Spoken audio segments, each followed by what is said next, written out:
ის ტირის, რადგან ასეთია მისი ნება.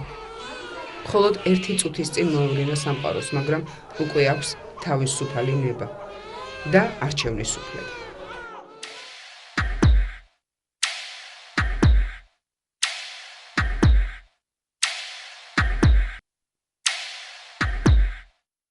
ნარკოტიკის გამოყენება ადამიანმა უძველესი დროიდან დაიწყო. ხან სამედიცინო მიზნით, ხანაც სიამოვნების მისაღებად. ოპიუმის სამკურნალო თვისებები ასირიულმა მედიცინამ ჯერ კიდევ ჩვენს წელთ აღრიცხვამდე 900 წლის წინ იცოდა. ყაყაჩოს წვენის სამედიცინო თვისებებს აღნიშნავდა ჰიპოკრატეც. კანაფის მოხმარების შესახებ პირველი ცნობები ტაილანდში 10,000 წლის წინ გაჩნდა. ნარკოტიკის ამგრძალავ პირველ საერთაშორისო კონვენციას კი ხელი 1912 წელს ჰააგაში მოეწერა. და ასე გრძელდება დღემდე, ტარდება სიმპოზიუმები, კონფერენციები და ტრეინინგები. ხელი ეწერება ხელშეკრულებებს, კონვენციებსა და შეთანხმებებს. იქმნება სხვადასხვა ტიპის სარეაბილიტაციო პროგრამები. იხარჯება უამრავი თანხა და ადამიანური რესურსი, თუმცა ნარკომანია დღემდე მაინც თანამედროვე მსოფლიოს ერთ-ერთ ყველაზე მძიმე პრობლემად რჩება. ჯერ ერთი იმიტომ, რომ ამგრძალავი კანონებისა და შეთანხმებების პარალელურად ძლიერდება ნარკომაფია. და მეორე და მთავარი. ნარკომანიის საფრთხე იარსებებს იმ დრომდე, ვიდრე არსებობს ნარკოტიკის მომხმარებელი, ანუ ნარკომანი. კეთებელ ხალხთან მქონდა ყოველდღე საქმე. როცა უყურებ ადამიანი ყოველდღე იკეთებს, ალბათ და გაინტერესებს თავისთავად, ითი გავსინჯურა არის. ერთი გასინჯვას უკვე დასაწყისია ნარკომანის. დოზა თავისთავად იზრდება ყველა გაკეთების შემდეგ და მერე დღეში 2-ჯერ 3-ჯერც. იძულებული ხარ გაიგეთო, იმიტომ რომ უკვე ერთხელ გაკეთებაც ვერ ყოფილს. პირველად როდის გააცნობიერეთ, რომ მომხმარებელი ხართ უკვე ნარკოტიკის და არა უბრალოდ ადამიანი, რომელმაც თქვათ გასინჯა და თქვა რომ მოდი ერთხელაც გავიკეთებ და მერე აღარ. აი ასე ვფიქრობდი მეც, გავიგეთებ ერთხელაც, გავსინჯავ მეორეჯერც, მერე რა არის გაწვდავანებებ თავს, მაგრამ სამწუხაროდ ერთი გასინჯვაც უკვე დასაწყისი არის. მეორე მოყვება, მესამე მოყვება და მერე 1-2 კვირის შემდეგ უკვე ატყობ, რომ დამოკიდებული ხარ ნარკოტიკს. ჩვენი რესპონდენტი 45 წლისაა. სკოლის წარმატებით დასრულების შემდეგ რუსეთის ერთ-ერთ ქალაქში უმაღლეს სასწავლებელში ჩააბარა და თუმცა რუსული ენა საკმაოდ ცუდად იცოდა, კარგზე და ფრიადზე აბარებდა გამოცდებს იმ პროფესორებს, რომლებიც განსაკუთრებული სიმკაცრით გამოირჩეოდნენ. მერე დაქორწინდა, შვილი გაუჩნდა. ჰქონდა საკუთარი ბიზნესის, რომელიც დღეში ზოგჯერ 400-500 მანეთს ტოვებდა. ეს იყო 90-იანი წლები, როცა საშუალო ხელფასი 70-80 მანეთს შეადგენდა. ერთ დღესაც მის ცხოვრებაში გაჩნდა წამალი და ყველაფერი თავდაყირად ადგა. 4 წლის შემდეგ მას აღარც ბიზნესი ჰქონდა, აღარც ფული, აღარც ინსტიტუტი და აღარც ოჯახი. დარჩა მხოლოდ წამალი, გაუსაძლისი ტკივილი და ამ ტკივილის ჩახშობის საშუალება ისევ წამალი. ნარკოტიკების იმდენი საშუალება იყო იმ პერიოდში, სადაც მე ვიყავი, რომ თითქმის მე დილისთვის უკვე ნარკოტიკი დატოვებული მქონდა. შემდეგ უკვე დოზაზე ვფიქრობ, სად შეიძინო, სად დაამზადო, სად მიიღო. სხვაზე არაფერზე არ ფიქრობ. ფაქტიურად მეტი არც დრო გრჩებოდა. დღეში რომ ადამიანი 4-5-ჯერ გაიგეთებ, თავისთავად მეტი საფიქრალი არ გრჩება. ფასეულობების რა გადაფასება ხდება ამ დროს ადამიანში? გადაფასება ახლა პირველი თვის მოხმარების 2 თვის შეიძლება არ მოხდეს, მაგრამ შემდეგ უკვე თავისთავად ყველაფერი ინტერესი გეგარგება ადამიანს. სანამ იმ დოზას არ მიიღებ, უკვე არც არაფრის თავი არ აქვს, არც ინტერესი არ აქვს, უბრალოდ არაფრის. აი ესეთ მდგომარეობაში. რო დაждები ადამიანთან და ლაპარაკობ, შენ მაინც სულ სხვაზე ფიქრობ და არა იმაზე, ბრათ ემაზეც დაუშვათ ადამიანს ელაპარაკე. მაინც ფიქრობ ნარკოტიკს. პირველ რიგში ეს ამის გულისთვის გინდა რომ ტკივილები რომ მოიხსნა, გაიგეთო ნარკოტიკი. შემდეგ თავისთავად ფსიქოლოგია თავში მაინც რჩება ეს წლების განმავლობაში. ეს თუ გინდა მე არ იკეთებდე, ის სულ მახსოვრობაში რჩება. ასე რომ ეს თითქმის ჩამონტაჟებული ის არის ტვინის უჯრედებში. რიგში ინგრევ ჯანმრთელობას, შემდეგ მთელი ცხოვრებას დაგენგრევა. გამონათქვამი ერთი კარგი ბევრი ნარკომანის გამოსვლენია, თუ ადამიანი გინდა დაღუპო, შეაჯინე წამალს. კანონსაწინააღმდეგო თუ ჩაგედინათ რამე იმისთვის რომ ნარკოტიკისთვის ფული გეშოვა. მე პატარა ბიზნესის მქონდა იმერი რომ მე მყოფნიდა ნარკოტიკებისთვის, მაგრამ ზოგჯერ კანონსაწინააღმდეგოც ჩამიდენია, როცა მე მის საშუალება არ გქონია. მე დაუშვათ ხურდობა. აი სხვა შემთხვევაში გარდა ნარკოტიკის ამას რაიმეს გამო გააკეთებდი? არ გავაკეთებდი ნამდვილად. იმიტომ რომ ყოფნიდა უბრალოდ ის თანხა ჩვეულებრივი ცხოვრებისათვის ნორმალურად რო გეთხოვა ადამიანს. მაგრამ ნარკოტიკების ზოგჯერ და ხშირად რო იძენს ვირიჯდება, იქ ცალკე იყო ყველაფერი საძებერი. ცალკე ნარკოტიკი, შემდეგ ის საშუალებები რაშიც უნდა მოყარშო, თახით საჭირო იყო. რომ ყოფილიყო ესეთი შემთხვევა, რომ თქვენ არ გქონდათ საჭმლის ფული, თქვათ, მაშინ მოიპარავდით. ანუ რა უფრო დიდი ნდომა, შიმშილი თუ ნარკოტიკის? ნარკოტიკი არის ყველაფერი ერთად აღებული შიმშილიც და ყველაფერი, რაც ადამიანს ჭირდება. პირველ რიგში იმ მომენტში ფიქრობ მხოლოდ ნარკოტიკს. ზუსტად ასე აფასებს ნარკოტიკით მიღებულ ნებას აბსოლუტურად ყველა მომხმარებელი თუ ყოფილი მომხმარებელი, რომლებთან გასაუბრებად შევძელით. თუმცა, ამის მიუხედავად, ნებისმიერი მათგანი დიდი რისკის წინაშე დგას. თუნდაც მრავალწლიანი თავშეკავების შემდეგ, ჩვენი რესპონდენტი კი უკვე 10 წელი არ მოიხმარს წამალს და ეს საკუთარი ძალების მობილიზებით შეძლო, საკმარისია ერთჯერადი მოხმარებაც კი ზოგჯერ და შესაძლოა ჯოჯოხეთი დაიწყოს თავიდან. მიზეზი მარტივია. ნარკოტიკზე ფიზიკური დამოკიდებულების მოხსნა გაცილებით იოლია, თუმცა ცნობიერებაში სამუდამოდ რჩება ფსიქოლოგიური დამოკიდებულება, ანუ დაუძნეველი ლტოლვა მიიღოს ნარკოტიკი.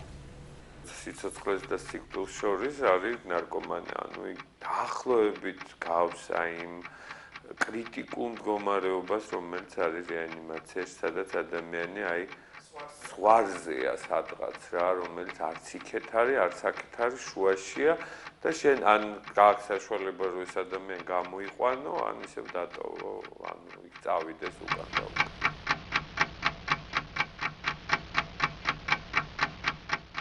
მცხოვრებლები თვლიან, რომ 250,000-ია დაახლოებით მომხმარებელი, ანუ ყველა ტიპის ნარკოტიკზე აქ ლაპარაკი, აქ არ არის მხოლოდ ინიექციურ ნარკომანებზე. მე ვთვლი, რომ ინიექციური ნარკომანების რაოდენობა დაახლოებით 60-დან 80,000-მდე არის. ეს ძალიან ბევრია ჩვენი ქვეყნისთვის. ეს არის კატასტროფა. ეს არის ინიექციური მომხმარებლები, ეს არის უკვე დაავადებული ადამიანები. არის ესეთი რუსული ზღაპარია კაშეიბი სმერტნი, ხო იცით? რომ მოკლა კაშეიბი სმერტნი, ხო, უნდა ნახო რაღაცა, ხო, სადღაც ხეზე, რაღაცა კვერცხი, რაღაცა რომელშიც დევს, რაღაცა ნემსი, რომელიც უნდა გადატეხო და ნუ ის მოკვდება. აი ნარკომანიაც დაახლოებით ძალიან გავს აი ამ ზღაპარს. ნარკომანი ხდება ადამიანი, რომელსაც რაღაცა აკლია. ანუ რაღაცა არის მის სულში, მის გონებაში, მის ქცევაში, რაღაცა მომენტი, რომელიც არ ჩაიდო. აღზრდის დროს, განვითარების დროს, დაკაცების დროს, დაქალების დროს, ან დაუშვათ სკოლაში, ან ინსტიტუტში, ან სამსახურში, ან სადღაც რაღაცა მოხდა. ანუ ეს ადამიანი არ არის სრულყოფილი ადამიანი. ანუ ეს ადამიანი, რომელსაც აქვს რაღაცა პრობლემა. და აი ზუსტად ესეთ ადამიანებს ეძებს ნარკოტიკი. რაც შეეხება რომ აი რა იცვლება ამ ადამიანის ფსიქიკაში, ის ხდება უმძიმესი ავადმყოფი.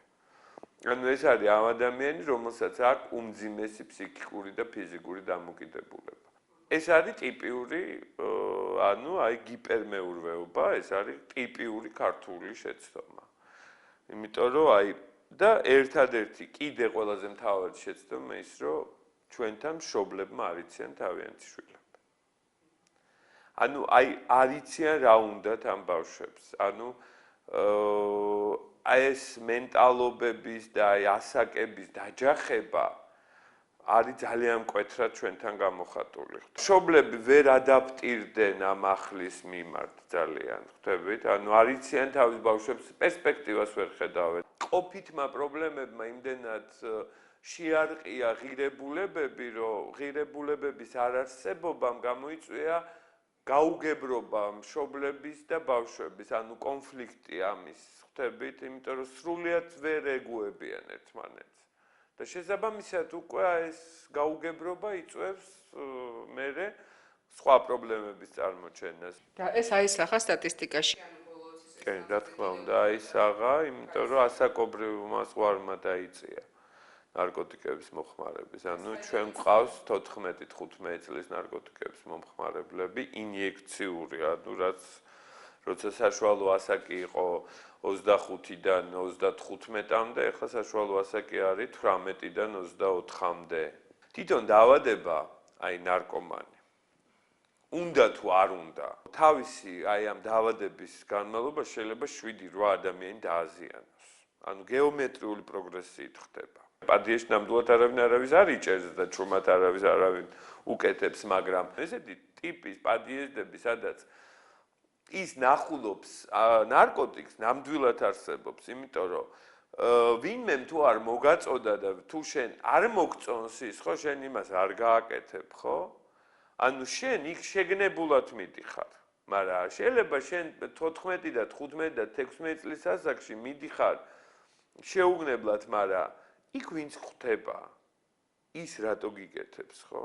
ის კი არ ეუბნება იმ ბავშვს, რომ იცი რა, აი მე როგორიც ვარ, ისეთი არ გახთე. არც დედა ეუბნება, რომ იცი რა, აი იქ რო დღას ის ბიჭი, ის არის ნარკომანი, რომელსაც აქვს მძიმე დაავადება, რომელსაც აქვს პრობლემა, დაუშვათ რაღაცა. შვილებს შორის, მეებს შორის დედა არ ეუბნება, მეორე შვილს რო დაიცვას. ნუ მეზობელზე და იმაზე ხო არ არის ზედმეტი ლაპარაკი. არა, ჩემი შვილი არ გახდება.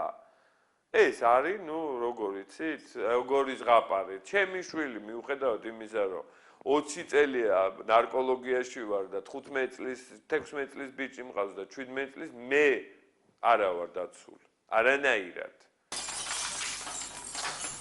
ნარკოტიკის ხანგრძლივი მოხმარება ცვლის ადამიანის ცნობიერებას, რეალობის აღქმას. ამდენად ძალიან მნიშვნელოვანია და აუცილებელიც კურნალობის პროცესში ფსიქოთერაპევტის ჩართვა. სრულიად საქართველოს კათოლიკოს პატრიარქის საერთაშორისო ფონდის ანტინარკოტიკულ ცენტრში მიიჩნევენ, რომ ექიმი, ფსიქოლოგი, მოძღვარი ის ტრიადაა, რომელიც ერთდროულად უნდა მუშაობდეს ნარკოტიკის მომხმარებელთან, რადგან ამგვარი მიდგომა მაქსიმალურად ეფექტურია. ჩვენი სამხედველობით ვეყნობით ქრისტიანული ანთროპოლოგიის ამოსავალ დებულებას, რომელიც მდგომარეობს იმაში, რომ ადამიანი ეს არის სულის, სამშვენელის, ანუ ფსიქიკისა და სხეულის ერთობა.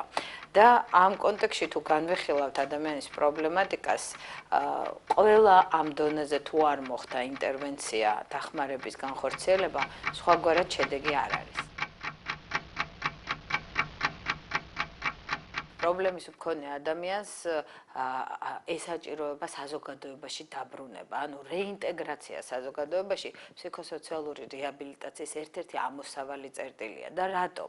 წარმოიდგინეთ, თუ ნარკოტიკებზე დამოკიდებულმა ადამიანმა არ დაიწყო თვით რეალიზაციაზე ზრუნვა და თავისი შესაძლებლობების გამოვლენაზე არ იქნა ორიენტირებული და არ დასაქმდა და არ დაიკავა თავისი დრო, არ ჩაანაცვლა ის სიცარიელე, ის ვაკუუმი, რომელსაც ის ავსებდა აი ამ ფსევდოსიამოვნებით, სხვაგვარად ის სიცარიელე აუცილებლად როგორც რაღაც შავი ხვრელი კვლავ ჩაითრევს მას. როდესაც ადამიანს უკვე ფსიქოლოგიური და ფიზიკური მიჯაჭვულობა ვითარდება ამ ნარკოტიკის მიმართ, უნდა მას უკვე თუ აღარ უნდა, ერთადერთი მისი ცხოვრების საზრესი ხდება აი ამ ნივთიერების მოპოვება.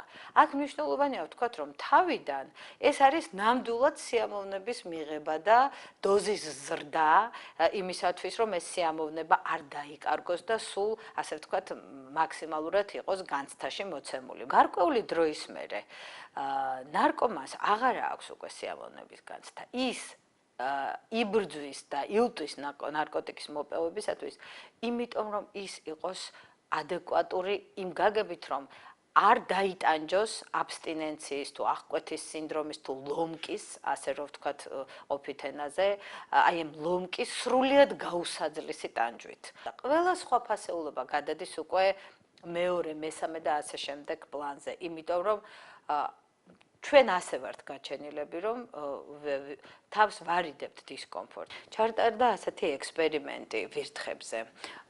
ამერიკელებმა ჩაატარეს ეს ექსპერიმენტი, რომ ვირთხებს დაასწავლეს გარკვეული ქცევა და ჩვენ ვიცით, რომ პირობითი რეფლექსის სახით ნებისმიერ ცოცხალ არსებას შეუძლია დაისწავლოს გარკვეული ტიპის ქცევა. მაგალითად რა დაასწავლეს? დაასწავლეს, რომ ვთქვათ, გალიდან გასასვლელი არის აქ, იმიტომ რომ სხვა მიმართულებით დენს ურტყამს და მაშინ ვირთხა სწავლობს, რომ მიმართულება, საითაც ის უნდა წავიდეს, სწორი მიმართულება არის გალიდან გასასვლელი არის მარჯვნივ და არა მარცხნივ, იმიტომ რომ მარცხნივ დენი ურტყამს, ხო? დაასწავლეს ეს მიმართულება გასასვლელი გალიდან. ამის შემდეგ მას გაუკეთეს ნარკოტიკი. ვირთხას აღარ ახსოვდა ის, რაც ნარკოტიკის გარეშე, მდგომარეობაში იყო მის, ასე ვთქვათ, მეხსიერებაში. და ნარკოტიკული ზემოქმედების ქვეშ მყოფი ვირთხა იყო აბსოლუტურად დეზორიენტირებული და მის მეხსიერებაში არ არსებობდა ის გამოცდილება, რომელიც რეალურად ნარკოტიკების გარეშე ძალიან კარგად ჰქონდა, ასე ვთქვათ, ათვისებული. და რა დასკვნამდე მივდივართ აქ ამ ექსპერიმენტული ვირთხის საფუძველზე, რომ ადამიანი თავის პიროვნულ განვითარებას ყინავს იმ მომენტში, როცა ის იწყებს ნარკოტიკების მოხმარებას. მთავარი და ერთ-ერთი მნიშვნელოვანი მიზეზი ნარკოტიკების მოხმარების დაწყების არის ზუსტადაც უცოდინრობა. ანუ ამ შემთხვევაში ახალგაზრდა მოზარდი, რომ ასაკშიაც ყველაზე მეტად გავრცელებულია ამის დაწყება, ვერ აცნობიერებს ამ რისკს. სწორედ ამიტომ არის მნიშვნელოვანი კომპეტენტური და კვალიფიციური სწავლება თუ რა არის ჯანმრთელი ცხოვრების წესი და რა მოაქვს ამ ჯანმრთელი ცხოვრების გზიდან გადახვევებს. ბოლოს და ბოლოს ჩვენ ვხედავთ, რომ შეერთებულ შტატებში სიგარეტის მოწევა არის ცუდი ტონი. რომელ ნარკოტიკებზე ალაპარაკი? რეალურად იქ იცით რა პრობლემა დგას. ალკოჰოლის მოხმარება არის, რაზედაც მთელი საზოგადოებრიობა არის ჩართული. ანუ ნარკოტიკი ეს არის ძალიან ცუდი ტონი. ძალიან დაბალი სოციალური ფენიდან გამოსული მდგომარეობაში მყოფი ადამიანისათვის დამახასიათებელი მისწრაფება და აი ეს არის ის, რაც ჩვენ პატარა საზოგადოებას, ძალიან მცირე რიცხოვან საზოგადოებას პირდაპირ ჭირდება, როგორც ჰაერი, რომ ჩვენში არ იყოს პოპულარული, წარმატებული და მისაბაძი ის, ვინც ნარკოტიკს მოიხმარს. ბევრი ადამიანი, განსაკუთრებით კი ახალგაზრდა, სისუსტეს იჩენს და სხვადასხვა პრობლემებისგან თავის დახსნას ნარკოტიკებით ცდილობს. მაგრამ ეს ილუზიაა. ნარკოტიკი ცხოვრებას არ ცვლის, მისი ზემოქმედება გაივლის, პრობლემები კი ისევ რჩება და რაც მთავარია რჩება ამ ცოდვით დანგრეული, მიუსაფარი სული. ნარკოტიკების მიღება ცოდვაა. კათოლიკოს პატრიარქის 2002 წლის საშობაო ეპისტოლედან. საქართველოს მართლმადიდებელმა ეკლესიამ იმთავითვე ძალიან მკაფიოდ გამოხატა თავისი დამოკიდებულება ნარკომანიის უმძიმესი პრობლემის მიმართ. პატრიარქის თითქმის ყველა ეპისტოლეში განსაკუთრებითაა აღნიშნული ნარკომანიის როგორც ეროვნული უბედურების სიმძიმე და საფრთხე. მართლმადიდებელი ეკლესიის მოძღვრები ასევე ძალიან აქტიურად არიან ჩართულნი პატრიარქის საერთაშორისო ფონდის ანტინარკოტიკული ცენტრის საქმიანობაში. რატომ თვლის ეკლესია, რომ ქვეყანაში არსებული პოლიტიკური, ეკონომიკური თუ სოციალური პრობლემების ფონზე ნარკომანია ასეთი მნიშვნელოვანია. ადამიანი მთლიანად არის რაღაც საყრდენზე თავის ცხოვრებაში დამოკიდებული. ანუ ამ საყრდენზე აშენებს თავის ცნობიერებას, თავის ხედვას, სოფხედველობას და მე რეალაგებს ამ ფასეულობებს, ხო? და ეს ერთობლიობა ამისა ყველაფრის ამ ფასეულობების ქმნის პიროვნებას.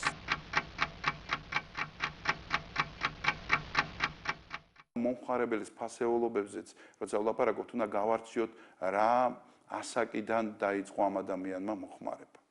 ჩვენ ვლაპარაკობთ, რომ დაიწყო ფასეულობების რღვევა. კი, მაგრამ ეს ფასეულობების რღვევა დაიწყო მაშინ, როცა ადამიანი არის 30 წლის და დაიწყო 25 წლის და დაიწყო მაშინ მოხმარება.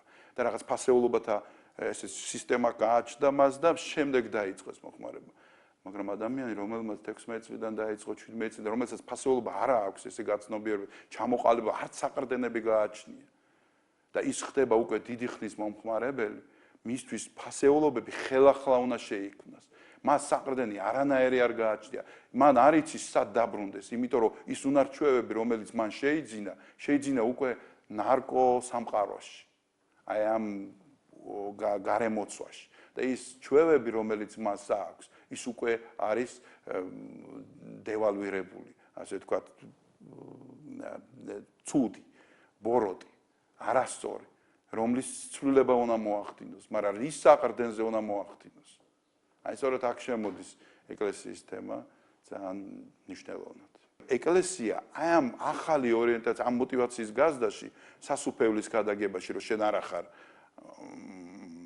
არსება, რომელიც მხოლოდ ამ სიცოცხლის რამოდენიმე წლებით შემოიფარგლება შენი ცხოვრება, არამედ მარადიული არსება ხარ, როცა ამას გაიგებს, დაიჯერებს, ირწმუნებს ადამიანი, უკვე ფასეულობა და ორიენტირი სწორი აქვს და მას мотиваციაც ეძდება თუ რატო უნდა გააკეთოს.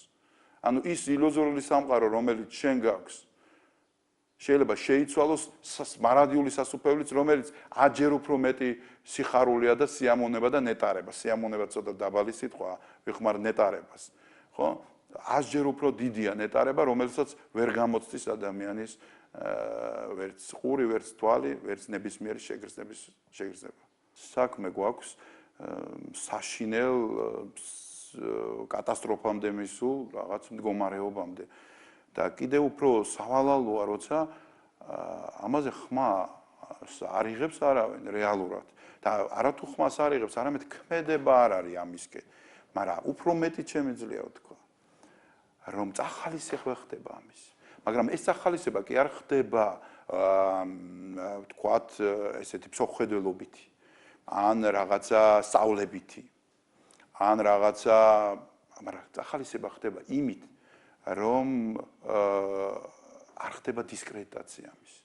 მე არ მინდა შეურაცხყოფა მივაყენო ნარკომანებს როგორც თლიანად, მაგრამ ნარკომანია არის ნაძირლობა, იმიტომ რომ ეს არ არის მხოლოდ შენი დაავადება. ეს არის შენი დაავადებით გამოწვეული უამრავი ადამიანის დაავადება. ეს არის შენი ოჯახის პრობლემა, შენი მშობლების პრობლემა, შენი მეუღლის პრობლემა, შენი შვილის პრობლემა, რომელსაც არათუ სითბოს აკლებ, არამედ ხდები საშინელი მაგალითი. მერე საზოგადოების პრობლემა, იმიტომ რომ შენ ხდები კრიმინალი, იმიტომ რომ შენ უნდა მოიპოვო ის ფული და ჯერ რაც გაქვს სახლიდან ყველაფერს გაიტენ, გააყიდი ყველაფერს, შენ ოჯახს გაუყიდი, შენ შვილს, შენ დედას გაუყიდი, უკანასკნელ საცხოვრებელს და წახვალ და გაიკეთებ. მერე წახვალ და სხვისას მოიპარავ და გაიკეთებ, სოციალური პრობლემა ხდება და ყველაზე ძიმე რაც არის ამაში. ეს არის სტატისტიკური მონაცემი, თქვენ შეგიძლიათ გადაამოწმოთ ნარკოლოგებში, ერთი ნარკომანი აუცილებლად თავის ცხოვრების განმავლობაში 6 ახალ ნარკომანს შობს. ეს არის ყველაზე მინიმუმი. ანუ ადამიანს 6 ახალს უკეთებს და ხდის თავისნაირს. ფილმები იქნება, სადაც პრევენციაზე ვლაპარაკობთ, ხო? ნახე რა კაი ვიღაცაა ეს. კი ეს აიზღარი, აი ეს საზიზღარიც როგორი რომ იტყვი რომ მოაჩლეკეთ მოფერებით ნახე ვერა შესაზიზღარო შენ. ვიცი ის ხელოვნებას ქმნის და იმას ჭირდება ეს გმირი, მაგრამ იმ ქვეყანაში სადაც მე შეიძლება ციფრები შემეშალოს, მაგრამ 300,000 აღრიცხული ნარკომანია. შენი ხელოვნება მე ვფიქრობ რომ არავის არ ჭირდება, როცა აი ესეთი ტოტალური დაავადება ჭირს და არ შეიძლება ამაზე მცირედიც კიდევ ან გახუმრება, ან პირიქით, ყველაფერი უნდა გააკეთო შენი ხელოვნებით, შენი საჯარო გამოსვლებით თუ უბრალო დავალი ანეკდოტის მოყოლამდეც კი, რომ ის გმირი არ გამოჩნდეს და ის იყოს დისკრედიტირებული. ლონდონში არის ესეთი მუზეუმის ტიპის დაწესებულება, მადამ ტუზოს მუზეუმში ცვილის ფიგურები რომ არის იმის მსგავსად, არის წარმოჩენილი ესეთი ოთახებია გაკეთებული და ამ ოთახებში არის ახალგაზრდის ცხოვრება ასახული. პირველად როგორ იხმარს ამ ნარკოტიკს, ვისთან ერთად არის, როგორ სიტუაციებში ხდება, როგორ უბედურდება, როგორ ცუდად ხდება, იძახებენ სასწრაფო მოდის. აი ეს ყველაფერი ასახულია და მე აი ამ ნარკოტიკით როგორ ხდება, როგორ იღუპება ახალგაზრდა ესეთი პატარა ასაკში. და მიყავთ ეს სპეციალურად არის გაკეთებული იმისთვის, რომ სკოლის მოწაფეები მიიყვანონ. და ეს ეფექტი არის ძალიან დიდი და მნიშვნელოვანი. რაც ადამიანი შედის და ბავშვობიდან უყურებს რა საშინელებაა ეს. ჩვენ უნდა დავიბრუნოთ დაკარგული ტერიტორიები. უნდა ავაშენოთ ძლიერი სამართლიანი ქვეყანა. საქართველო უნდა იყოს ჭეშმარიტად თავისუფალი დემოკრატიული სამართლიანი სახელმწიფო და ასე შემდეგ და ასე შემდეგ. მოწოდებები, ლოზუნგები და სურვილები ბევრია. თუმცა განზე ვრჩება მთავარი. ვინ უნდა დაიბრუნოს, გააძლიეროს და ააშენოს თუ კი ყოველდღე, ყოველ წუთს, თუნდაც ახლა ვიღაც წამალს ხარშავს უბრალოდ გასასინჯად ან გასართობად. რას ვაკეთებთ იმისთვის, რომ ჩვენი გენოფონდის საუკეთესო ნაწილი ფიზიკური, მორალური და სულიერი განადგურებისგან დავიხსნათ. და თუ კი ეს სიტყვები გაგაღიზიანებთ, ან ზედმეტად პათეტიკური მოგეჩვენებათ, ისე უბრალოდ, ყოველი შემთხვევისათვის, კარგად დააკვირდით თქვენი ოჯახის წევრს. რაიმე ხომ არ შეცვლილა მის ქცევაში, გარეგნობაში ან მეგობრების წრეში. დამწყებ ნარკომანს პირველ რიგში გამოხედვაზე ეთქობა რა თქმა უნდა თვალებში. შემდეგ იმთავობენ ეს სიგარეტის მოწევისას მეც ასე ვიყავი დასაწყისში შარვალის ყველაფერი დამწვარი მქონდა ჩადიოდეს სიგარეტი რომ დავადედი შარვალზე ამომწვარი მქონდა აქტიურად ყველაფერი თითქმის რასაც უცამდი ტანზე. რა თქმა უნდა დამწყებს უფრო ეთქობა ვიდრე გამოსtildeულ ნარკომანს, იმიტომ რომ მისთვის უკვე კაიფისთვის არ არის ეს. ეს არის უბრალოდ რომ ლომგები მოიხსნას და იყოს ჩვეულებრივ ნორმალურ ფორმაში.